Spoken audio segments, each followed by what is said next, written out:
Chers amis, je suis heureux de pouvoir vous adresser quelques mots sur un sujet qui a une grande importance au sein de l'Église, l'histoire familiale, que l'on appelle communément la généalogie.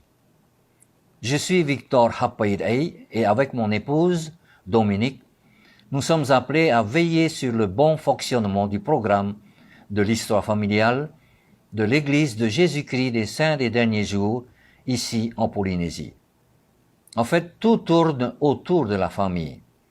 Un des points de la vision de l'Église, c'est de découvrir nos ancêtres, afin de mieux comprendre qui nous sommes. C'est de créer un lien familial, relier le présent au passé et construire un pont vers l'avenir. Les familles sont au cœur de notre vie et les liens familiaux sont destinés à perdurer au-delà de cette vie.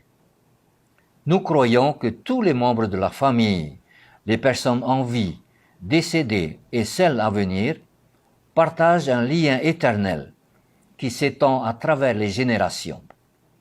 Pour nous, cela signifie que les familles sont éternelles. Et une manière importante de mettre en pratique cette croyance, c'est l'histoire familiale.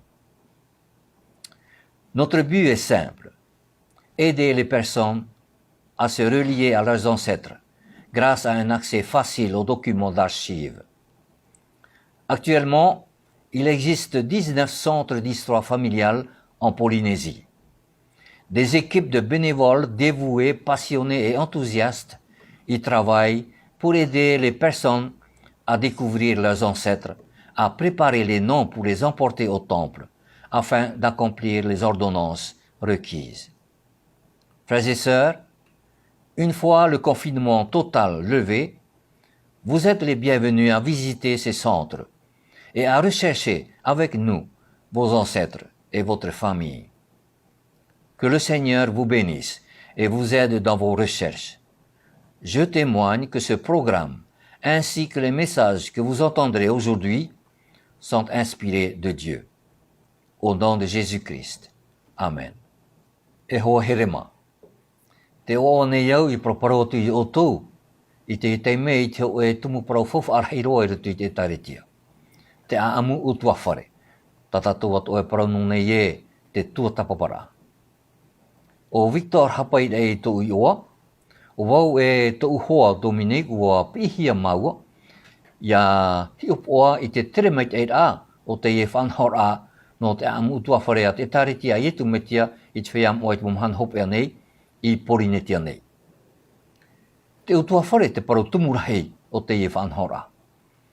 Te hoa hi ora te taretia o te imir a ia I to tatou mo tupuna no te ite e no hia mai tatou. Te hamanit ai te o e taamura utua whare, te whātu atir ai te e tau, I te tau I teitora, e te hamanit ai te o e araturu no te tau a muri e. Te I ropu utua whare, I to tātou orara.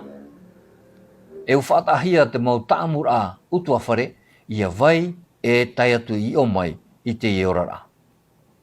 E te parau nei mātou e, te maumero atu o utua whare, te ora nei, te ipoe, e o te tamai, e taamura mure ore tō rātou, o te vai I te rora o te maui. Me ohiero o te whā.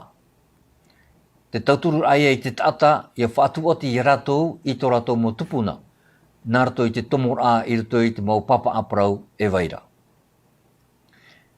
I te itai me, te vai nei ahuru maiwa, pū a amu tua whare I Porinetia nei. E I rato I te rira mau pū te vaira te mau pupu tata, I tuito e te hapa o mai te e te ananata. Te roe nei te hipa no te tauturu I te mau tata atoa. Ia imi tō rato mo tupuna. Ia whainene I te mau oa, no te awhai I te hiero. Ia te earauhia te mau oroa e te tauhia. E te mau tae, te mau tuahine, ia hope te ie pu e tau opanipani rā, e whari pupuhi o tō I hara mai, I rutu I te ie mo pū, e ia imi e o mātou, I tō oto mo tupuna, e tō oto utua whare. Ia hamait e mei te whatu I oto, e ia tauturu mai oto I rutu I ta oto mau tua tapapara. Te whai te papu nei au e e mea whaaruhia e te atu o te e whanhora, e tēnu atu i te mōparau poroi, ta otu e whaaro i te imhana. I te o Ietu me tiara. Amene.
Notre cher Père céleste, Nous te remercions pour ce beau jour de sabbat que nous avons eu.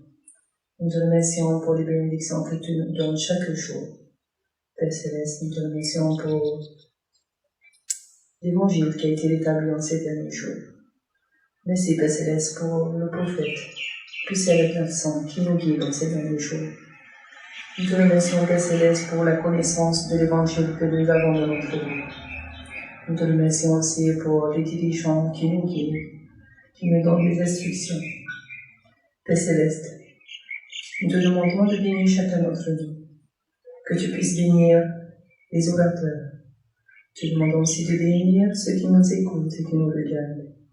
Père Céleste, te demandons de bénir les dirigeants du pays, afin qu'ils puissent œuvrer avec zèle dans cette pandémie. Père Céleste, que tu puisses aussi bénir les professionnels de santé. Père Céleste, nous te demandons de bénir ceux qui sont dans le besoin et ceux qui en souffrent. Père, te demandons de nous accorder ton esprit tout au long de cette émission religieuse. Et cela notre prière pour nous t'adressons. Au nom de ton Fils Jésus-Christ. Amen.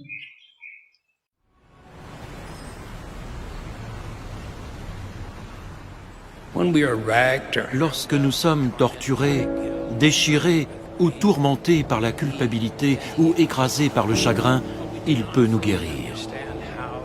Sans comprendre pleinement comment l'expiation du Christ a été accomplie, nous pouvons néanmoins ressentir la paix de Dieu qui surpasse toute intelligence. Grâce au pouvoir de l'expiation de Jésus-Christ, notre nature peut être changée. Alors notre capacité de porter les fardeaux peut être augmentée, plus que de besoin.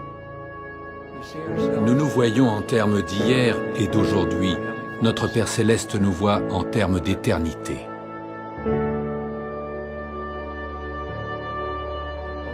Nous pourrions nous contenter de moins, pas notre Père Céleste, car il voit en nous les êtres glorieux que nous sommes capables de devenir.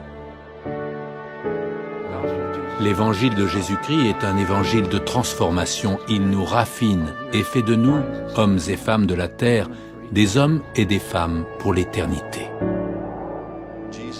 Jésus a dit, « Sans moi, vous ne pouvez rien faire.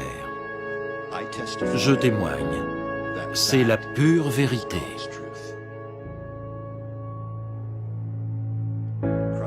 Le Christ est tout pour nous, et nous devons demeurer en lui de façon permanente, sans fléchir, fermement, pour toujours.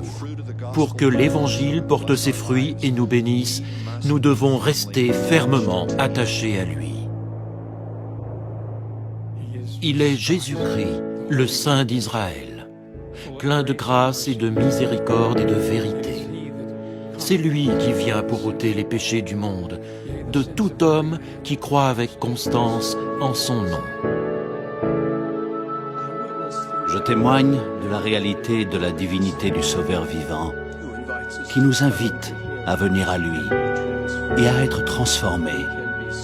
Nous pouvons être spirituellement préparés et lavés de nos péchés, immergés dans son évangile et purifiés et scellés par le Saint-Esprit de promesse, c'est-à-dire nés de nouveau. Nous invitons tous les habitants de notre belle planète à goûter sa doctrine et à voir comme elle est douce, bonne et précieuse. Nous demandons au cœur sincère de l'étudier et de demander à leur Père céleste si elle est vraie. En le faisant, ils pourront découvrir, embrasser la vraie foi de leur Père et la suivre. Et cette foi les guérira. Ah, qu'elle est douce, la joie que cette phrase donne. Je sais qu'il vit, mon Rédempteur. Je prie humblement que le monde entier puisse le savoir et vivre selon cette connaissance.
Dans les années 90, durant mes études à l'université, j'ai fait partie de la 4e brigade des pompiers de Santiago, au Chili. Lorsque j'étais de garde la nuit, je résidais dans la caserne. Vers la fin de l'année, on m'a demandé d'être de garde le soir du Nouvel An, car ce soir-là, il y avait presque toujours des urgences. Vraiment ? Ai-je répondu surpris. Mes collègues et moi attendions à la caserne quand à minuit, des feux d'artifice ont commencé à être tirés dans le centre-ville de Santiago. Nous nous sommes pris dans les bras les uns des autres en nous souhaitant la bonne année. Soudain, les sirènes de la caserne ont retenti, nous indiquant qu'il y avait une urgence. Nous avons pris notre équipement et avons sauté dans le camion. En chemin vers le lieu d'intervention, alors que nous croisions la foule de gens qui célébraient le Nouvel An, j'ai constaté qu'ils étaient désinvoltes et insouciants. Ils étaient détendus et profitaient de cette chaude nuit d'été. Pourtant, non loin de là, les personnes que nous nous dépêchions de secourir étaient en grand danger. Cette expérience m'a permis de me rendre compte que même si notre vie est par moments relativement facile, nous rencontrerons tous un jour des difficultés et des tempêtes inattendues qui repousseront nos limites. Ces tempêtes pourront être des difficultés physiques, mentales, familiales, personnelles et professionnelles, des catastrophes naturelles et d'autres situations qui pourront mettre notre vie en danger. Face à ces tempêtes, nous ressentons souvent du désespoir ou de la peur. Russell M. Nelson a déclaré « La foi est le remède à la peur ». Et il s'agit de la foi au Seigneur Jésus-Christ. Ayant vu les tempêtes qui affectent la vie des gens, j'en suis venu à la conclusion que quelles que soient les difficultés qui s'abattent sur nous, qu'il y ait ou non une solution à nos problèmes, il n'y a qu'un seul refuge. Et c'est le même pour tous les types de tempêtes. L'unique refuge fourni par notre Père Céleste est notre Seigneur Jésus-Christ et le pouvoir de son expiation. Aucun de nous n'échappera à ces tempêtes. Élamant, prophète du livre de Mormon, nous a enseigné ce qui suit.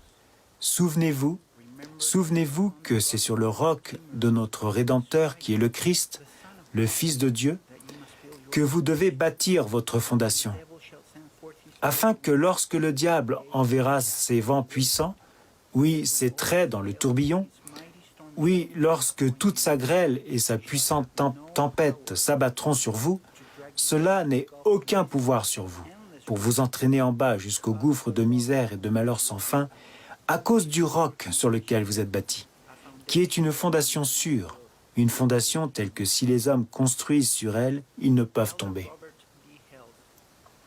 Robert D. Hales, qui a dû endurer des tempêtes personnelles, a déclaré « La souffrance est universelle. Notre réaction à la souffrance est individuelle. » La souffrance peut nous entraîner dans deux directions.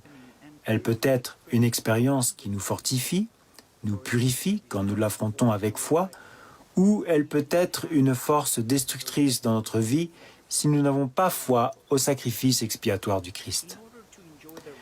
Pour bénéficier du refuge que Jésus-Christ et le pouvoir de son expiation nous offrent, nous devons avoir foi en lui, une foi qui nous permettra de nous élever au-delà des souffrances liées à une perspective limitée et terrestre. Il nous a promis qu'il allégera nos fardeaux si nous allons à lui dans tout ce que nous faisons. Il a dit « Venez à moi, vous tous qui êtes fatigués et chargés, et je vous donnerai du repos.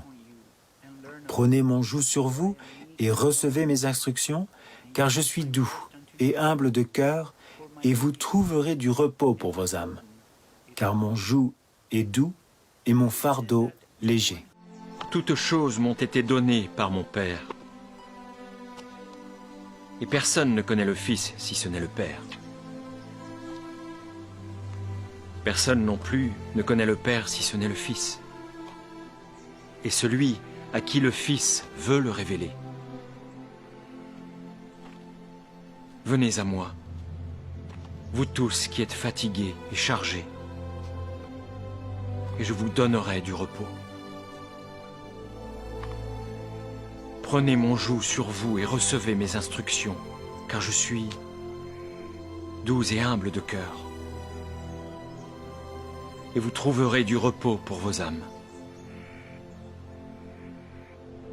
Car mon joug est doux et mon fardeau léger. Quelqu'un a dit, pour qui à la fois, aucune explication n'est nécessaire. Pour qui ne l'a pas, aucune explication n'est possible. Cependant, nous avons une compréhension limitée de ce qui arrive ici-bas et bien souvent, nous n'en connaissons pas la raison. Pourquoi cela arrive-t-il? Pourquoi cela m'arrive-t-il à moi? Que suis-je censé apprendre? Quand les réponses nous échappent, alors les paroles adressées par le Sauveur à Joseph Smith, tandis qu'il se trouvait dans la prison de Liberty, prennent tout leur sens. « Mon fils, que la paix soit en ton âme. Ton adversité et tes afflictions ne seront que pour un peu de temps. Et alors, si tu les supportes bien, Dieu t'exaltera en haut. » Bien que beaucoup de gens croient en Jésus-Christ, la question fondamentale est de savoir si nous le croyons et si nous croyons ce qu'il nous dit et nous demande de faire. Certains de nous se demandent peut-être « Que sait Jésus-Christ de ce qui m'arrive? Comment sait-il ce dont j'ai besoin pour être heureux ?» En vérité, c'est de notre Rédempteur et intercesseur dont il s'agit, celui dont Ésaïe le prophète parlait quand il a dit « Méprisé et abandonné des hommes, homme de douleur et habitué à la souffrance. » Ce sont nos souffrances qu'il a portées. C'est de nos douleurs qu'il s'est chargé. Mais il était blessé pour nos péchés, brisé pour nos iniquités. Le châtiment qui nous donne la paix est tombé sur lui, et c'est par ses meurtrissures que nous sommes guéris. L'apôtre Pierre nous a également dit, au sujet du Sauveur, « Lui qui a porté lui-même nos péchés en son corps sur le bois, afin que, morts au péché, nous vivions pour la justice. Lui, par les meurtrissures duquel vous avez été guéris. » Même si son propre martyre était proche, les paroles de Pierre n'étaient pas remplies de peur ni de pessimisme. Au contraire, il a enseigné aux saints à se réjouir, même s'ils étaient attristés par diverses épreuves. Il nous a recommandé de nous souvenir que l'épreuve de notre foi éprouvée par le feu aura pour résultat la louange, la gloire et l'honneur lorsque Jésus-Christ apparaîtra et le salut de notre âme. Pierre a ajouté « Bien-aimés, ne soyez pas surpris comme d'une chose étrange qui vous arrive, de la fournaise qui est au milieu de vous pour vous éprouver. Réjouissez-vous au contraire de la part que vous avez aux souffrances de Christ, afin que vous soyez aussi dans la joie et dans l'allégresse lorsque sa gloire apparaîtra. » Le président Nelson a enseigné « Les saints peuvent être heureux en toutes circonstances. Lorsque notre vie est centrée sur le plan de salut de Dieu et sur Jésus-Christ et son évangile, nous pouvons connaître la joie quoi qu'il arrive ou n'arrive pas dans notre vie. La joie vient de lui et grâce à lui. Il est la source de toute joie. Bien entendu, c'est plus facile à dire quand nous ne sommes pas dans la tempête que de le vivre et de le mettre en application lorsque nous y sommes.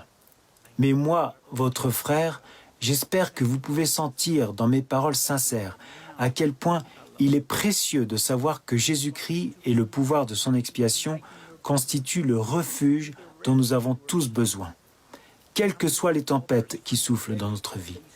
Je sais que nous sommes tous les enfants de notre Père Céleste, qu'il nous aime et que nous ne sommes pas seuls. Je vous invite à venir et à voir qu'il peut alléger vos fardeaux et être le refuge que vous cherchez. Venez et aidez les autres à trouver le refuge auquel ils aspirent tant. Venez et restez à nos côtés dans ce refuge qui vous permettra de résister aux tempêtes de la vie.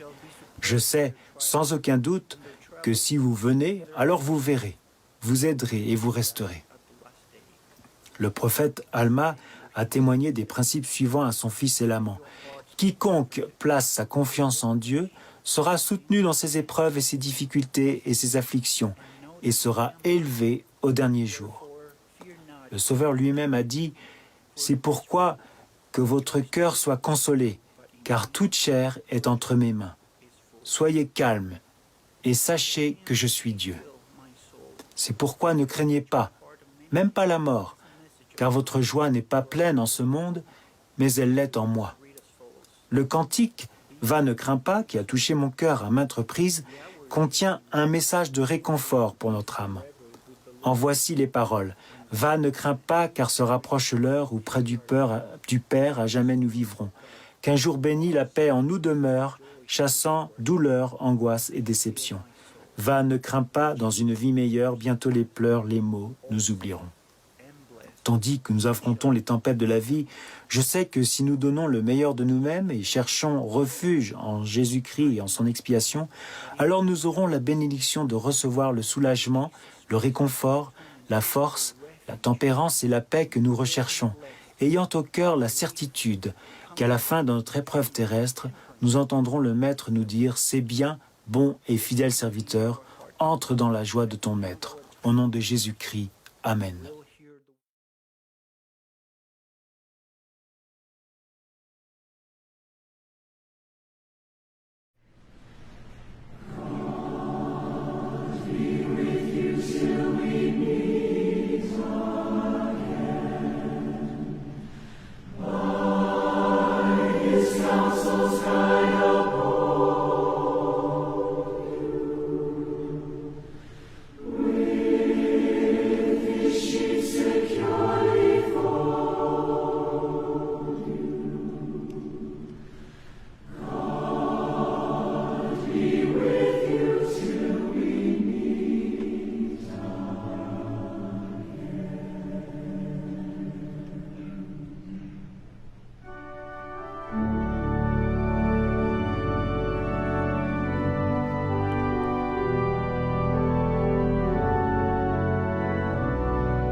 Notre Père Céleste, nous voici arrivés à la fin de notre émission religieuse. Et nous voulons te remercier, Père Céleste, pour les messages qui ont été partagés. Nous te remercions, Père, pour ce beau jour de sabbat. Père, nous te remercions pour ce moment, pour chaque famille, afin qu'ils puissent se réunir et entendre tes discours. Père, nous voulons te demander que tu puisses nous accorder encore ton esprit tout au long de cette journée, que tu puisses nous aider à méditer sur les messages qui ont été partagés par nos dirigeants. Père Céleste, nous te demandons que tu puisses bénir notre prophète bien-aimé, bénir les autorités de ton Église, et nous te demandons que tu puisses aussi bénir les autorités de notre pays, afin qu'ils puissent avoir les moyens nécessaires pour pouvoir convaincre ce Covid-19. Père Céleste, nous te demandons que tu puisses aussi bénir les professionnels soignants dans leur travail, dans leur temps, et surtout que tu puisses aussi bénir leurs familles. Père, nous te demandons que tu puisses encore toujours nous guider avec ton esprit.